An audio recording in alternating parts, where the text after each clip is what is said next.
자, 오늘은 마가복음 5장을 한번 보도록 하겠습니다. 본문은 마가복음 5장 보도록 하겠습니다. 마가복음 5장 1절부터 함께 보도록 하죠. 예수께서 바다 건너편 그라사인의 지방에 이르러 배에서 나오심에 곧 더러운 귀신 들린 사람이 무덤 사이에서 나와 예수를 만나니라. 그 사람은 무덤 사이에 거처하는데 이제는 아무도 그를 쇠사슬로도 맬 수 없게 되었으니 이는 여러 번 고랑과 쇠사슬에 매었어도 쇠사슬을 끊고 고랑을 깨뜨렸음이러라. 그리하여 아무도 그를 제어할 힘이 없는지라. 밤낮 무덤 사이에서나 산에서나 늘 소리 지르며 돌로 자기의 몸을 해치고 있었더라. 6절 그가 멀리서 예수를 보고 달려와 절하며 큰 소리로 부르짖어 이르되 지극히 높으신 하나님의 아들 예수여, 나와 당신이 무슨 상관이 있나이까? 원하건대 하나님 앞에 맹세하고 나를 괴롭히지 마옵소서 하니, 이는 예수께서 이미 그에게 이르시기를 더러운 귀신아 그 사람에게서 나오라 하셨음이라. 이에 물으시되 네 이름이 무엇이냐? 이르시되 내 이름은 군대니 우리가 많음이니이다 하고 자기를 그 지방에서 내보내지 마시기를 강구하더니 마침 거기 대지의 큰 떼가 산 곁에서 먹고 있는지라. 와여 이르되 우리를 대지에게로 보내어 들어가게 하소서니 허락하신대 더러운 귀신들이 나와서 대지에게로 들어가매 거의 2,000마리 되는 떼가 바다를 향하여 비탈로 내리더라. 바다에서 몰사하거늘 치던 자들이 도망하여 읍내와 여러 마을에 말하니 사람들이 어떻게 되었는지를 보러 와서 예수께 이르러 그 귀신 들렸던 자 곧 군대 귀신 집혔던 자가 옷을 입고 정신이 온전하여 앉은 것을 보고 두려워하더라. 이에 귀신 들렸던 자가 당한 것과 대지의 일을 본 자들이 그들에게 알림해 그들이 예수께 그 지방에서 떠나시기를 강구하더라. 예수께서 배에 오르실 때에 귀신 들렸던 사람이 함께 있기를 강구하였으나 허락하지 아니하시고 그에게 이르시되 집으로 돌아가 주께서 내게 어떻게 큰 일을 행하사 너를 불쌍히 여기신 것을 내 가족에게 알리라 하시니 20절 그가 가서 예수께서 자기에게 어떻게 큰 일을 행하셨는지를 대가 볼리에 전파하니 모든 사람이 놀랍게 여기더라. 자, 우리가 지난번 마가복음 4장에서 그 광풍이 몰아치는 갈릴리 바다에서 그 광풍을 예수께서 잠잠케 하신 사건을 한번 살펴봤습니다. 그러니까 마가복음 1장에 나와 있는 그 예수님이 광야에서 사단에게 시험 받으신 그 광야의 거룩한 전쟁에서 강한 자 사탄을 예수께서 제압하셨다고 말씀을 드렸죠. 그런 다음에 가버나움 회당에서 더러운 귀신 들린 자를 치유하셨습니다. 그리고 마가복음 이제 4장에서는 광풍을 잠잠케 하시는 사건, 거기에서 가버나움 회당에서 예수께서 그 악령을 쫓아내신 똑같은 방식으로 뭡니까? 광풍을 꾸짖으시고 잠잠하라고 이제 명령하시는 모습을 우리가 살펴봤습니다. 자, 1세기에 이 마가복음을 받아서 읽었던 이 마가 공동체는 이 말씀을 어떻게 이제 이해를 했을까요? 그 당시 상황 속에서 이 본문의 메시지를 뭡니까? 로마 그 황제 네로의 그 박해기를 지나면서 마치 그 박해기가 광풍과 같이 바로 몰아치는 이 로마에 있는 예수 공동체에 불어닥친 핍박의 현장과 동일시했을 거라고 하는 거죠. 그래서 이 마가 공동체가 마치 이제 배가 뒤집혀서 곧 죽을 것 같은 바로 순교의 그 위험 앞에서 두려움으로 떨 수밖에 없었던 수신자들에게 주시는 말씀으로 이해를 했을 거라고 하는 것입니다. 자, 오늘도 마찬가지죠. 우리는 살아가면서 때때로 앞이 도무지 보이지 않는 많은 그런 시험의 때를 경험을 합니다. 그러니까 우리 힘으로는 우리 능력으로는 도무지 감당할 수 없는 그런 시험과 고난 앞에서 우리가 담대한 믿음으로 쓰는 것이 아니라 이 마가복음에 나와 있는 제자 공동체처럼 도무지 믿음 없는 모습으로 떨고 있는 저와 여러분의 모습을 발견을 하고 있다고 하는 거죠. 그러니까 사탄은 우리의 삶을 파괴하기 위해서, 우리의 사역을 무너뜨리기 위해서, 그리고 가정을 파괴하기 위해서, 그리고 교회 공동체를 짓밟기 위해서 이렇게 광풍같이 공격을 한다고 하는 것입니다. 그러나 그럼에도 불구하고 뭡니까? 그 절망적인 상황 속에서 우리가 여전히 주님을 신뢰할 때에 주님은 빛의 천사들을 보내주시고 또 성령의 능력 안에서 우리를 보호해 주시는 그런 경험들을 우리는 하게 되는 거죠. 자, 광풍이 몰아치고 바닷물이 배에 부딪혀 들어와서 배에 가득 차 있는 이 극단적인 위기 상황, 그 두려움을 느낄 수밖에 없는 그 상황 속에서 예수님은 어떻게 하셨다고요? 마가복음 4장 38절에는 예수께서 베개를 베고 주무셨다라고 기록을 하고 있다고 하는 거죠. 참 놀라운 이 평강이라고 말씀을 할 수가 있습니다. 자, 주님의 이런 평강이 도대체 어디서부터 오는 걸까요? 그것은 아버지와의 그 intimacy, 친밀감의 관계에서 오는 것이라고 할 수가 있죠. 우리는 이 예수님이 이 절대적인 샬롬, 절대적인 평강을 얻었던 그 비밀을 마가복음 1장 35절에서 발견할 수가 있죠. 1장 35절 어떻게 되어 있어요? 새벽 오히려 미명에 예수께서 일어나 나가 한적한 곳으로 가사 거기서 기도하셨다라고 기록을 해놓고 있습니다. 그러니까 예수님은 끊임없이 하나님 아버지와 교통하셨다고 하는 거죠. 아버지께 끊임없이 기도했다고 하는 거죠. 그 아버지와의 인티머시, 친밀감을 통해서 뭡니까? 그분 안에서 절대적인 평강을 경험했다고 하는 것입니다. 왜냐하면 그 예수님은 자신이 십자가를 지시기 전, 하나님 아버지로부터 받은 그 사명, 그 십자가의 죽음 이전에는 그 어떤 악의 권세도, 어떤 사탄의 공격도 뭡니까?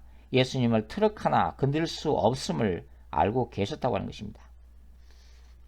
우리도 마찬가지예요. 우리에게 주신 사명들이 다 있거든요. 우리가 이 땅에서 감당해야 될 우리 부르심이 분명히 있습니다. 어느 누구를 막론하고 하나님 우리에게 그러한 부르심과 사명을 주시다고 하는 거죠. 그런데 그러한 주님으로부터 받은 주님의 사명을 이루기까지는 우리는 결코 그대로 죽을 수는 없죠. 절망 가운데 쓰러져 포기할 수 없다고 하는 것입니다. 그러니까 부르심이 있다면 우리는 일어나야 하고 사명이 있다면 우리는 이루어야 된다고 하는 거죠. 그러니까 우리는 우리에게 주신 예수 그리스도의 권세로, 예수 그리스도의 이름으로, 예수 그리스도의 뭡니까? 능력 안에서 사탄을 꾸짖어야 하고 우리의 삶을 파괴하는 악의 권세에게 잠잠할 것을 명령해야 한다고 하는 것입니다. 자, 마가복음 이 4장에 기록되어 있는 광풍을 잠잠케 하신 사건과 그 다음에 이제 5장에 기록되어 있는 이 그라사 광인 축사 이야기는 결코 분리할 수가 없습니다.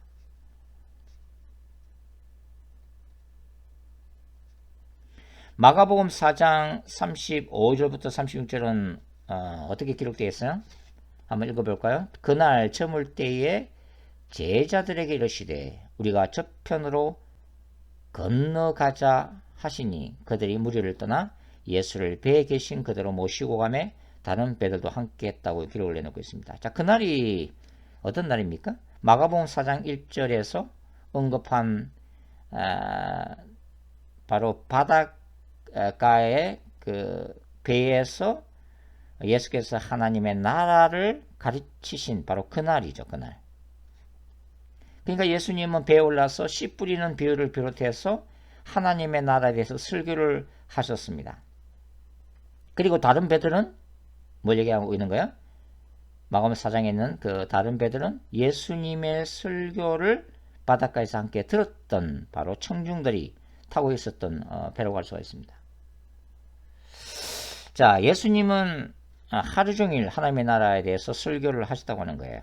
그런데 예수님이 하나님의 나라에 대해서 설교하셨던 바로 그 시간 내내 예수님의 마음을 힘들게 만들었던 존재가 있습니다. 바로 이 갈릴리 바다 동남쪽 약 10km쯤에 떨어져 있는 그라사 땅에서 울부짖는 한 영혼의 울부짖음이었다고 하는 거예요.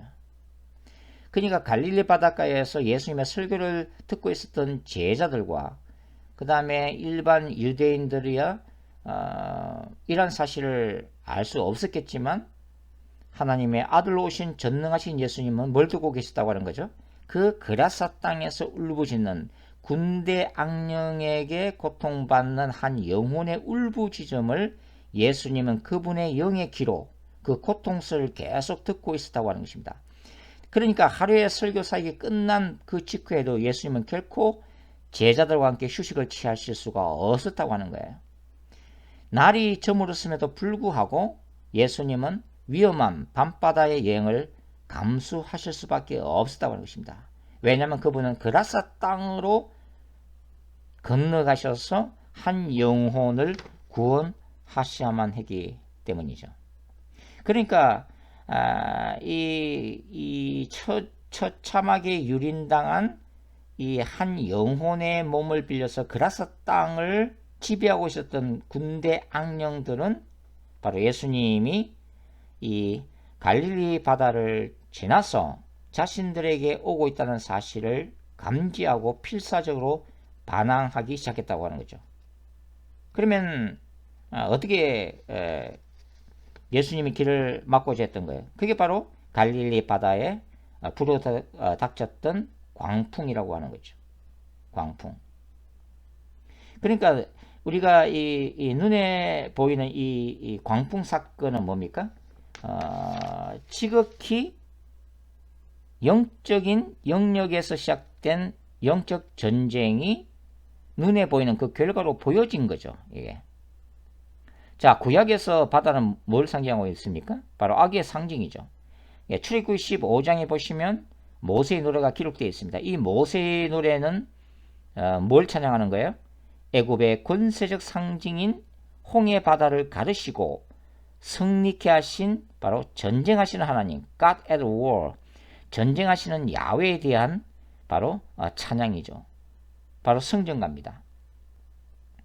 여러분들이 시편 읽어보시면 적지 않은 시편 기자들이 이 홍해 구원 사건을 바다의 용 그리고 악마적 리오 야탄을 깨뜨리시는 하나님의 거룩한 전쟁으로 기술을 하고 있습니다. 그러니까 하나님은 바다를 잠잠케 하시는 전능하신 분으로 설명하고 있다고 하는 거죠. 예를 들면 시편 107편 28절과 29절에도 나와 있죠. 자, 마지막 때의 적그리스도는 바다에서 나오는 짐승으로 그 모습을 드러낼 거라고 하는 것입니다. 그라사 땅의 광인 이야기. 사실은 우리가 이 본문을 읽게 되면은 뭐 여러 가지 복잡한 생각이 들어요. 왜냐하면 인간이 결코 단순한 동물이 아니라는 것을 알게 되는 거죠. 자, 인간은 뭐 3분포로 얘기하면은 영육혼이고 2분포로 얘기하면은 육체와 영혼을 가진 인격적인 존재. 그러니까 그 각자가 구별은 되지만 결코 분리할 수 없는 하나의 통합적인 인격체죠. 근데 참 사람이라는 게 참 단순하지가 않다고 하는 거죠. 여러분, 우리의 마음이 저와 여러분이 늘 느끼다시피 얼마나 복잡해요. 얼마나 그 변화가 심합니까? 그러니까 어떤 경우는 마음의 기쁨이 있다가도 좀 안 좋은 소리를 들으면 금방 분노로 바뀌잖아요. 그리고 어떤 일이 이루어졌을 때 정말 내가 행복하겠다고 생각하지만 정작 그 일이 이루어져 난 다음에는 그 행복도 잠시라고 하는 거죠. 그러다가 또 뭡니까? 마음에 공허감이 또 밀려드는 그런 경우도 많이 경험을 하죠. 여하튼 이 영육혼으로 인간이 이루어져 있기 때문에 육체가 건강하지 못하면 질병 등으로 해서 육체가 건강하지 못하면 인간은 또 힘들죠. 불행해합니다.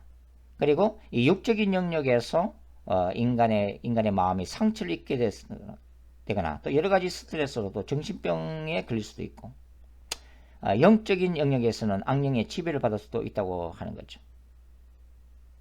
제가 부모사 때 이제 축사 사역을 한 적이 있습니다. 그 구역에 여집사님의 남편, 그 남편은 뭐 교회를 나오신 분이 아니었어요. 그 남편이 여러 가지 이제 부부 사이의 갈등 때문에 가출을 하셨는데 이분이 일주일 만에 돌아온 거예요. 근데 돌아오고 난 다음에 그 남편이 굉장히 정신이 이상해진 거예요. 계속 흙것을 보고 밥도 안 먹고 계속 흑공에다 대고서 뭐라 중얼거리는 그런 현상이 계속되었습니다. 그렇게 며칠이 되다 보니까 이 여주사님이 이제 정신병원으로 보낼 생각까지 하게 된 거죠. 그러다가 제가 우리 구역 식구들과 함께 그 집을 신방을 했습니다. 신방을 해서 보혈 찬송을 하고 그 다음에 저는 방언으로 계속 축사 사역을 했는데 몇 시간을 해도 어떤 흔적이 없는 거예요. 그래서 저도 약간 좀 마음에 이제 실망이 돼서 돌아왔는데 그 다음날 새벽에 전화가 왔습니다. 우리가 돌아간 다음에 이 남편분이 그대로 쓰러져서 깊은 잠이 들었다고 하는 거예요. 그리고 새벽같이 일어나더니 밥을 달라 해서 밥을 먹고 했는데 중요한 것은 바로 모든 것이 정상으로 되돌아왔다고 하는 것입니다. 결국은 이런 경우는 말 그대로 악령 들림으로 우리가 이제 해석을 할 수가 있는 거죠.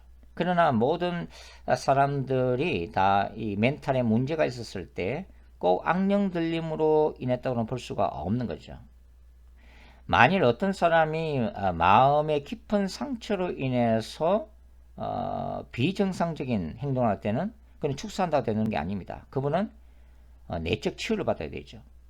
그리고 정신병, 뭐 다중인격 증후군 같은 경우는 뭡니까? 축사가 아니라 정신과 의사를 찾아가서 전문의를 찾아가서 상담을 해야 되고 진단을 받아야 되고 그 다음에 이 상담과 약물 치료를 병행을 해야 되는 거죠.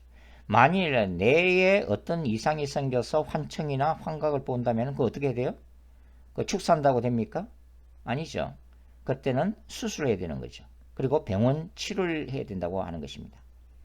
근데 사실은 이런 이 영적인 문제, 즉 악령 들림의 경우에는 축사 외에는 다른 방법이 없다고 하는 것입니다. 물론 어떤 경우는 이러한 내적 치유, 마음의 상처와 정신병과 악령 들림까지 다중적으로 겹쳐서 일어나는 경우도 있겠지만 뭐 그때는 굉장히 치유가 좀 길어지겠죠. 근데 일반적으로 우리가 생각하는 것보다도 훨씬 광범위한 영역에서 인간의 삶 전반에 그 악령 들림의 현상이 있다고 볼 수가 있습니다.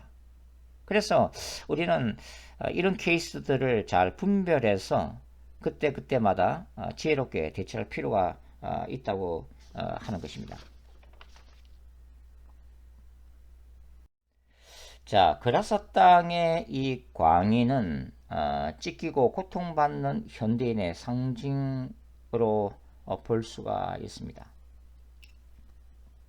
자, 여러분 이 그라사 땅이 어떤 지역을 말하고 있는 거죠? 그라사 땅이 마가복음 1장 2절의 기록으로 보면 이 그라사 땅은 갈릴리 바다에서 멀지 않은 바닷가에 인접한 그런 지역으로 추정이 됩니다. 마태복음의 기록에 비하면 마가의 기록은 굉장히 상세하죠. 아주 구체적으로 기술되어 있는데요. 보통 우리가 마가복음의 기록들이 다른 복음서에 비해서 좀 짧잖아요. 간결하게 이렇게 처리가 되어 있는데 이 사건은 굉장히 다른 복음서에 비해서 길게 기록이 되어 있습니다. 그만큼 이 사건에 대한 마가의 관심이 크다는 것을 말해주고 있다고 하는 거죠. 자, 오늘날 많은 기독교 심리학자들은 이 그라사인의 광인에 대해서 그가 귀신 들리기까지, 이제 악령 들리기까지의 그 처참한 그 가정 환경에 대해서 언급하기를 좋아합니다. 그러니까 이 그라사 광인이 어떤 그 성장 과정에서 경험했을, 아니면 가정 안에서 경험했을 수많은 상처들과 또 치유받지 못한 엄청난 분노에 관심을 기울이는 거죠. 물론 주변 인간관계가 파괴되면서 오는 감당할 수 없는 어떤 심리적인 압박과 또 스트레스로 인한 그 결과라고도 해석을 하고 있습니다. 그래서 그런 이루 말할 수 없는 절망감으로 인해서 군대 귀신이 그 속에 들어갔다고 설명하는 그런 심리학자들도 있습니다.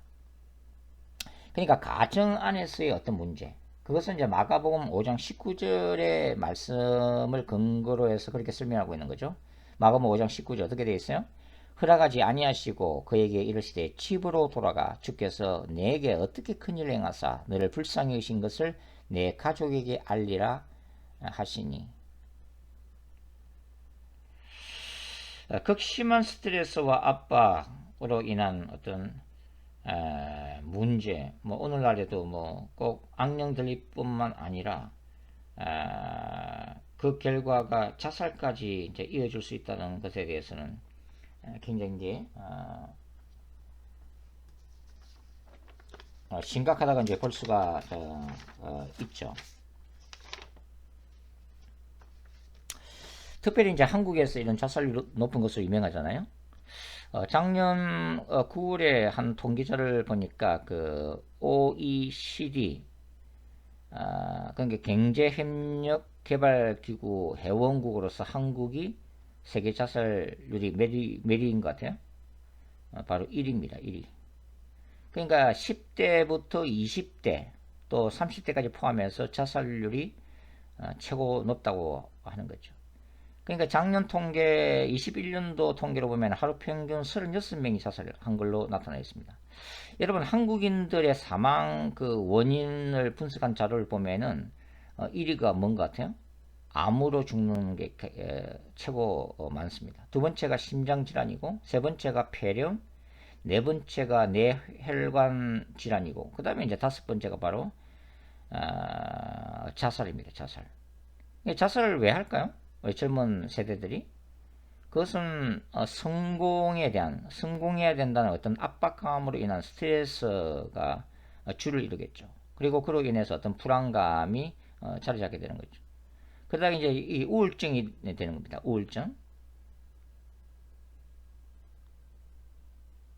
그래서 이제 자살을 확률이 많은데 대부분의 이 크리스천 축사 사역자들은 이 자살하는 사람들 거의 대부분이 물론 기본적으로는 이런 스트레스나 그 다음에 두려움, 뭐 공황장애, 우울증 뭐 이런 것도 있지만 거기에 바로 자살의 영의 역사라고 하는 그것을 영적인 부분을 결코 간과해서는 안 된다. 그렇게 이제 주장을 이제 하기도 이제 합니다. 여하튼 그 원인이냐 이제 알 수 없지만 여하튼 이 그라사 광인의 경우는 그 결과는 참으로 비참했다고 할 수가 있죠. 여러분 막달라 마리아 성경에 나오는 이 막달라 마리아가 7 귀신 들린 바 된 그 여인으로 기록이 되어 있잖아요. 그런데 막달라 마리아에 비하면 이 그라사 이 사람에게 들어간 악령들의 수는 뭐야? 그야말로 한 레기온입니다. 즉 당시 로마 군대 5,000명에서 6,000명에 해당되는 엄청난 수의 집단적인 악령 들림이라고 하는 거예요.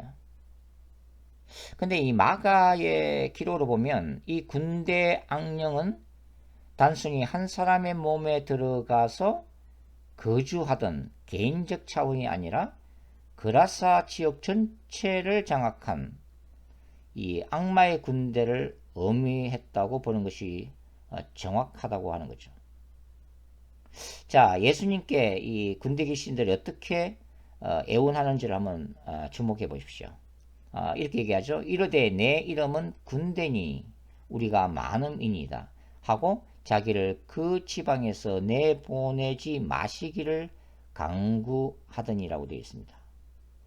그러니까 이 지역에서 내보내지 말기를 간청했다. 뭘 얘기하는 거야? 이 군대 귀신, 군대 악령들은 사탄에 의해서 그라사 지역을 다스리도록 명령받은 존재들이라고 하는 것입니다. 자, 크리스천 영적 전쟁 사역자 가운데서 이 스피리추얼 뭡니까 그 테리토리얼 스피리츠 이 지역령이라고 하는 개념이 그래도 폭넓게 알려져 있죠. 한 지역을 장악하고 있는 어떤 사탄적인 존재, 악령들을 얘기하는 거죠. 그걸 지역령이라고 부르는 거죠. 마찬가지로 이 무속 세계나 또는 테마사들은 지방령이라고 부릅니다. 지방령. 지방령이 뭐예요? 특정한 장소에 머물러 있는 죽은 사람의 원혼을, 그 영가를 지방령이라고 부르는 거죠. 그러니까 무속 세계에서의 무속인들이나 테마사들은 이러한 지방령들이 사건 사고가 많은 곳, 교통사고가 많은 곳, 그 다음에 이제 대형 사건이 일어났던 곳, 또 참혹한 학살 현장 등에 이런 지방령이 존재한다고 믿고 있는 거죠. 사실 이분들의 눈에는 이 지방령의 존재가 보이는 거죠. 바로 그 지역에서 죽었던 어떤 죽은 자들의 원혼으로 보이죠. 그러나 사실은 이들은 뭡니까? 악령들이죠. 악령들. 죽은 자들의 원혼, 영가로 위장한 악령들입니다. 그러니까 이 무속 세계에서는 이 지방령을 다스리기 위해서는 뭘 하는 거예요? 위령제라든지 또 천도제를 하는 거죠. 여하튼 이 군대 귀신들은 대가볼리를 장악했던 어둠의 건수라고 할 수 있습니다. 그러니까 이 대가볼리 지역의 사람들의 삶과 종교를 지배했던 눈에 보이지 않는 존재들이 누구예요? 바로 그라사 광인 속에 들어갔던 군대 귀신들이라고 하는 것입니다. 자, 여러분, 우리가 이런 생각을 또 해볼 수가 있는데, 그것은 뭐냐면 사실 정도의 차이는 있지만 오늘날 대부분의 현대인들 보면 뭘 느낄 수 있어요? 무언가에 미쳐서 살고 있다는 것을 알 수가 있습니다. 특별히 최근에 일어나고 있는 여러 가지 강력 범죄들, 그 잔인한 범죄들을 보면 이러한 범죄자들이 단순히 인격장애나 또 사회를 향한 분노 차원에서 이런 일을 벌였다 기보다는 그 배후의 어떤 역사는 악령들의 활동 결과로 볼 수가 있다고 하는 것입니다. 요즘에는 그렇게 보는 심리학자들도 늘고 있는데 그것은 기독교적 세계관을 인정하기 시작한 거죠. 특별히 이 사이코패스, 연쇄 살인범들의 경우를 보면은 살해 동기, 어떤 뚜렷한 살해 동기도 없어요. 그럼에도 불구하고 사람을 죽이는 그 잔혹한 이 살인 습법을 보면은 굉장히 인간의 상상을 초월합니다. 즉 인간이기를 포기한 사람들이라는 생각이 드는 거예요. 최근에 미국에서 일어나는 사건들 중에 심각한 것이 바로 총기 난사 사건들이죠. 아무런 이유 없이 그렇죠. 자신과 아무런 관계가 없는 불특정 다수를 향해서 총을 난사하는 행위는 도무지 이해할 수가 없다고 하는 것입니다. 예배당에 들어가서 총기를 난사하지 않나? 학교에 들어가서 어린 애들을 쏴 죽이질 않나? 무슨 플레이드를 하고 있는 불특정 군중들 향해서 총을 난사하지 않나? 공연장에 들어가서 관객들에게 총을 난사하지 않나? 이건 도무지 이해할 수가 없다고 하는 거죠. 영적으로 말하면 현대인들, 특별히 이런 범죄자들 속에 어떤 분노와 분열과 어떤 살인의 영에 마치 사로잡혀서 미쳐가고 있다. 그렇게 표현할 수밖에 없다고 하는 것입니다. 여러분, 적지 않은 현대인들이 자신이 어느 방향으로 가고 있는지도 모르면서 정신없이 달려갑니다. 먹고 사는 문제에 매달리면서 끝없이 분노하고 흐느적거리고 절망 가운데 살아가고 있다고 하는 것입니다. 어떤 사람들은 태어날 때부터 금수저 출신들이잖아요. 금수저 출신들인데 이러한 축복으로 부여받은 그 엄청난 부를 한손에 거머쥐고 세상의 쾌락에 한없이 몸을 던집니다. 그리고 파탄적으로 살아가죠.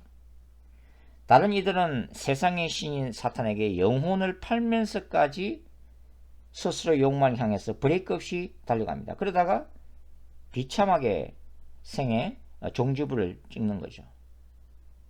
교회 안에서 조차 이런 일들은 일어납니다. 가정 안에서조차 이런 일들은 빈번하게 일어나죠. 마지막 남은 자존심이 짓밟히면서 악으로 가득 차서 씻지도 못할 상처들을 주고받는 흔한 경우를 우리는 발견을 하고 있다고 하는 거죠. 그래서 인간은 끝없이 미워하고 또 스스로도 고통을 받습니다.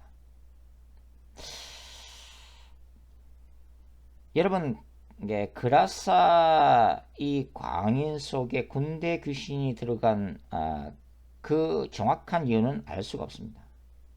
물론 이 그라사의 광인이 집안에서 또는 주변인과의 인간 파괴된 인간관계 속에서 상처와 쓴뿌리가 쌓인 그 결과로 군대 악령이 들어올 가능성도 있습니다. 그러나 또 이 마가본문 전체적으로 보면 하나의 또 가능성은 뭐냐면 이 데가볼리 지역이 어떤 지역이에요? 이 데가볼리 지역은 이교도적인 마술이나 주술행위가 존재했던 지역이죠. 더군다나 이제 요즘에 그 신약학자들은 이 그라사 땅의 2,000마리의 돼지떼가 바로 이교도적 제사에 바쳐진 희생 제물로 해석을 많이 하고 있습니다. 그러니까 이 그라사 강에는 아마도 이 이교도적인 어떤 마술 행위나 또 이러한 희생 제사에 헌신된 사람으로서 군대 귀신이 그의 인격을 장악할 가능성도 또 있다고 이제 보는 거죠.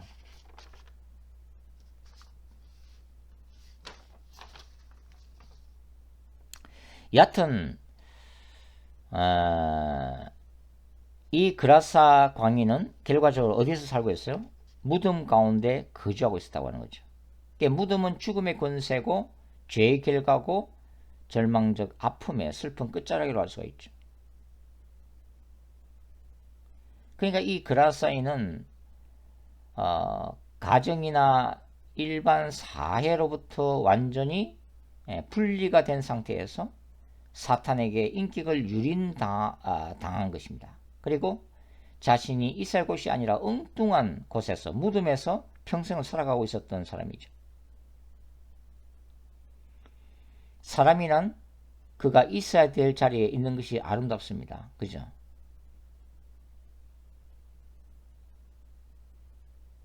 꽃이 제자리에 있어야지 쓰레기통이 있으면 어울리겠어요? 인간이 있어야 될 자리에 있지 못한 것을 탈선이라고 할 수가 있죠. 탈선. 기차가 탈선되면 위험한 거죠. 인간도 마찬가지로 탈선되면 굉장히 위험한 것입니다. 그 끝은 바로 멸망이죠. 그러나 그라사 광인을 이제 현대인들이 이제 비유하면서 우리가 이제 살펴보면은 사실 오늘날 수많은 사람들이 이와 유사한 고통을 당하고 있다고 하는 거죠.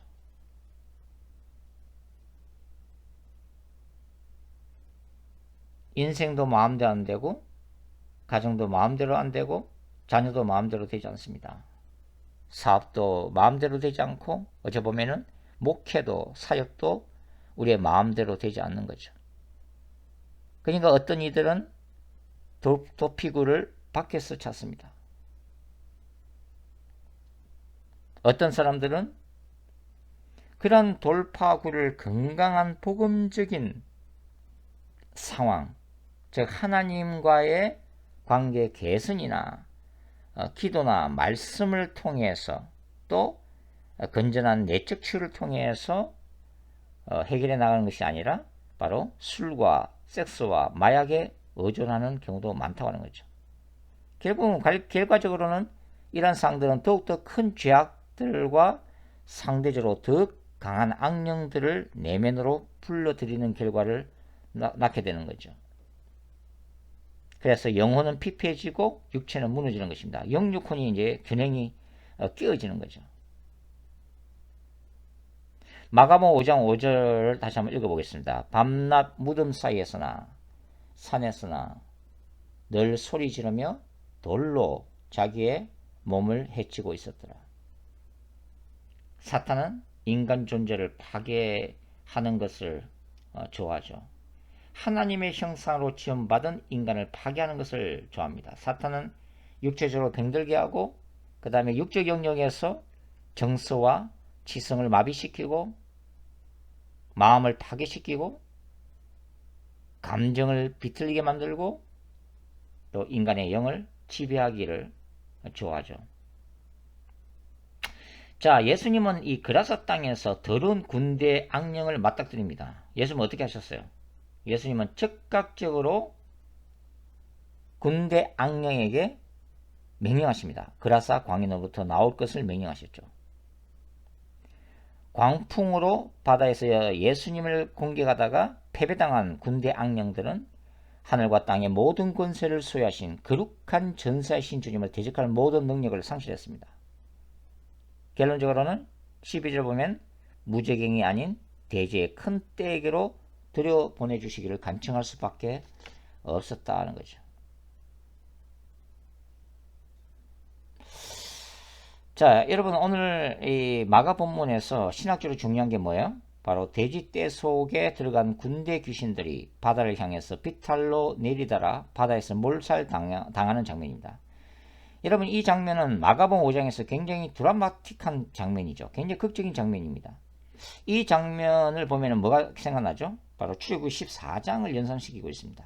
그러니까 홍해가 갈라지고 이스라엘 백성들이 바다를 건넌 후에 뒤쫓아오던 애국 군대가 모두 물속에서 몰살당하는 바로 그 장면이죠. 그래서 출애굽기 15장에 기록된 이 모세의 노래, 이 홍해 바다에서 승리를 노래하는 이 모세의 노래에서 발견되는 신학적 주요한 그 모티브가 뭐예요? 바로 전쟁하시는 하나님이죠. 전쟁하시는 하나님의 신학입니다. 거룩한 전쟁 신학이죠. 이스라엘 위에 친히 싸우셨던 하나님은 바로 예수님을 통해서 그라사 땅의 한 불행한 영혼을 위해 사탄의 군대와 친히 싸우십니다. 그리고 마침내 그라사 광인을 구원시키시죠. 바로 승리자의 모습입니다. 여러분 어느 누가 그 스스로를 구원할 수 있겠어요? 사탄의 권세에 묶여 깊어지는 상처들과 반복되는 그 악순환의 연결고리를 누가 끊어낼 수 있겠습니까? 누가 우리를 한없는 절망과 고통의 늪에서 구원할 수 있겠어요? 마약과 섹스의 그 깊은 늪으로부터 우리들의 자녀들을 누가 구원해낼 수 있겠습니까? 여러분 무속인들과 타 종교인들이 지배당하고 있는 그 종교의 영, 사탄의 권세로부터 누가 이분들을 구원해낼 수 있겠어요? 오직 예수 그리스도이며 예수 그리스도 안에 있는 성령의 능력인 거죠. 여러분 오래전에 제가 아는 한 자매가 있었어요. 뭐 19살, 20살 정도 됐는데 이 자매가 일종의 자폐증을 앓고 있었습니다. 근데 어떤 종류의 자폐증이냐면 이 밖을 나가지를 못하는 그런 자폐증이에요. 그러니까 방에서도 항상 캄캄한 곳에 앉아 있어야 되고, 그리고 방 안조차도 온 그 검은 커튼으로 다 이렇게 체야만이 숨을 쉴 수 있는 그런 자폐증이었습니다. 저희가 그 자매 어머니하고 한 1년 정도 이렇게 같이 중보 기도를 했던 것 같아요. 1년 후에 극적으로 치유가 되었습니다. 기적이 일어났습니다. 밖을 나갈 수 없었던 그 자매가 밖을 나가면서 정상적인 생활 패턴으로 돌아온 거예요. 오직 예수 그리스도만이 악령들을 다스리십니다. 예수 그리스도만이 우리가 이해할 수도 없고 우리가 싸울 수 없는 그 영적인 전쟁에서 승리케 하시는 분이라고 하는 거예요. 성령님만이 인간을 창조하신, 성령님만이 인간의 영육혼을 직접 창조하신 성령님만이, 그리고 눈에 보이는 물질 세계와 눈에 보이지 않은 영의 세계를 창조하신 성령님만이 해결할 수 있다고 하는 것입니다. 오직 예수 그리스도, 오직 예수 그리스도 영이신 성령님만이 우리를 회복시킬 수 있다고 하는 것입니다. 우리를 치유할 수 있는 분이죠. 마가복음의 주제인 능력 많으신 예수님이 찾아오셔서 구원해 주시지 않으면 불가능하다고 하는 것입니다. 제 자신도 그렇습니다. 사탄의 권세가 강한 집안에서 구원을 받아서 목사로서 살아가고 있으면 마가복음 5장 19절에 기록되듯이 주께서 저에게도 큰일을 행하사 저를 불쌍히 여기신 그 은혜 때문이라고 고백할 수가 있습니다. 여러분, 우리는 주님의 찾아오심의 은혜를 반복적으로 사모해야 합니다. 하나님의 임재와 영광 앞에 견뎌낼 수 있는 어둠이 없기 때문이죠. 우리의 영혼 깊은 곳, 부인할 수 없는 죄악의 그늘진 어둠 가운데 찾아오시는 빛 대신 주님의 사랑과 권세가 없다면 우리는 버려지고 잃어버린 영혼에 불과하다고 하는 것입니다. 우리에게 부어주시는 하나님의 한없는 긍휼만이 우리를 악한 자로부터 구원하실 수 있다는 의미입니다. 자, 우리는 이 마가복음 5장을 우리가 묵상하면서 한 가지 의문점을 가질 수 있습니다. 그것은 왜 예수님이 군대 악령들을 바로 내쫓지 아니하시고 돼지떼 속으로 들어가도록 허락하셨을까 하는 거예요. 이 돼지떼는 제가 이미 이제 말씀을 드렸다시피 하나의 가능성은 뭐죠? 이 그라사가 속한 데가볼리 지역의 이방인들이 뭡니까? 이교도 신전에 바쳐지는 희생 제물로서 이 돼지떼들을 사육해서 생계를 이어가고 있었다고 하는 거죠.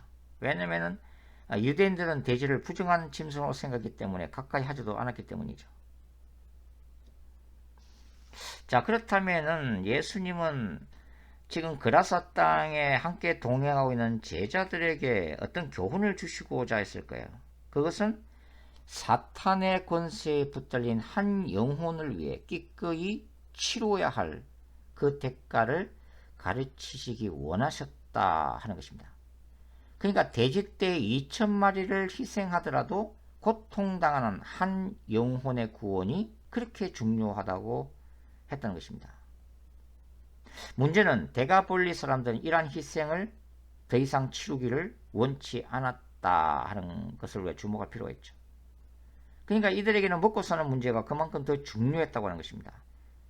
돼지떼가 희생되는 이 공동체적인 경제적 손실은 그들의 삶에 있어서 치명적인 손실이죠.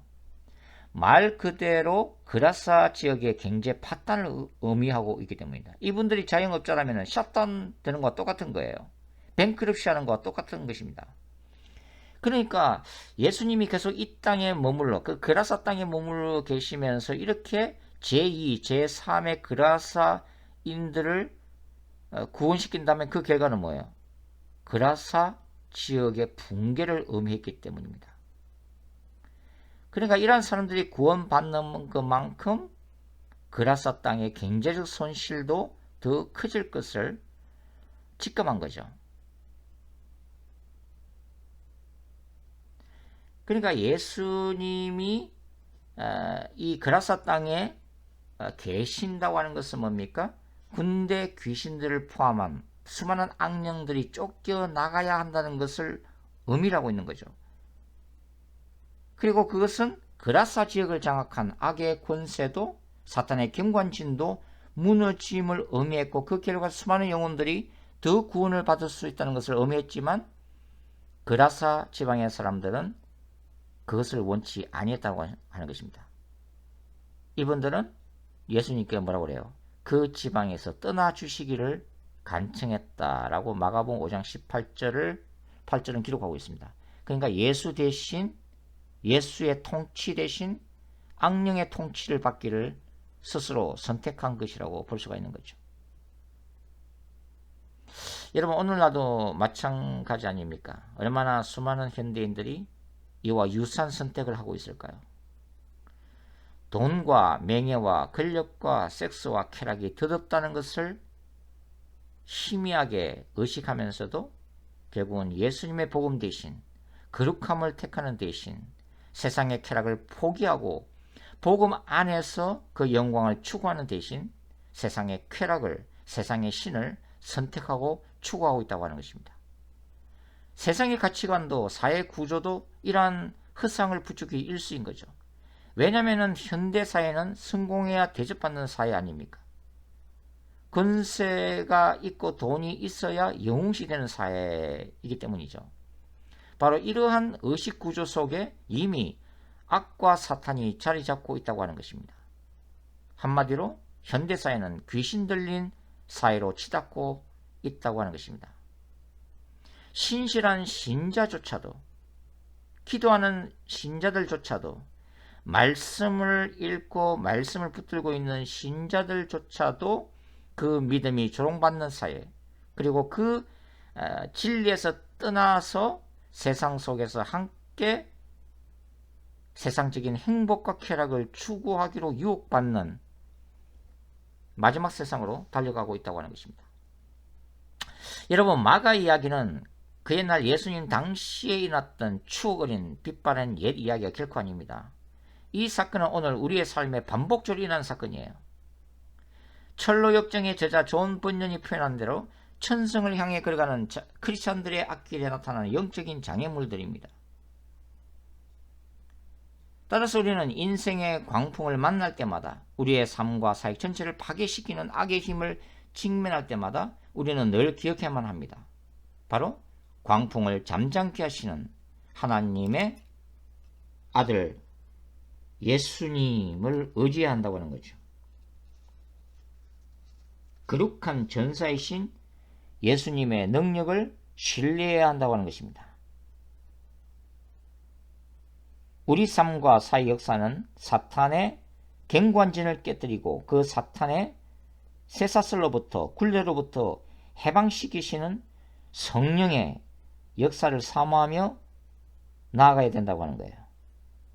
숱한 상처와 쓴뿌리들, 분노와 탐욕과 이글거리는 욕망 속에서 구원을 받고 그리스도 안에서 참된 자유인으로 이 세상 모든 사람들이 그렇게 살아가도록 우리는 기도해야 하고 복음을 전해야 한다는 것입니다. 그래서 오늘 본문에 이 그라사 강인이 치유받은 다음에 바로 그 데가볼리 지역에 복음을 전하는 전도자로 새로운 삶이 시작되잖아요. 그라사 광인이 그랬듯이 바로 주님께서 우리 각자의 삶에 행하신 구원의 역사, 우리에게 기적을 베푸신 그 구원의 역사, 우리의 사역과 우리의 자녀와 우리의 교회에 행하신 그 큰 일을 세상에 전가하며 살아가야 하는 정인들로 부르심을 받고 있다고 하는 것입니다. 기도하겠습니다. 주님, 그렇습니다. 이 흔들리는 시대 가운데서, 세대 가운데서, 타락한 시대 가운데서 우리를 구원하여 주시기를 원합니다. 수많은 미혹과 절망의 늪 속에서 우리를 구원하여 주시옵소서. 우리 내면에 자리 잡은 악을 직시하게 하시고 현대 사회를 지배하고 있는 사단의 경관진을 보게 하시고 세상을 지배하는 어둠을 보게 하소서. 그래서 그 가운데서도 무엇보다도 예수님의 이름과 권세로 날마다 승리하며 하나님의 나라를 확장하는 하나님의 강한 군대로 회복될 수 있도록 도와주시옵소서. 그러고 하신 예수님의 이름으로 기도드립니다. 아멘.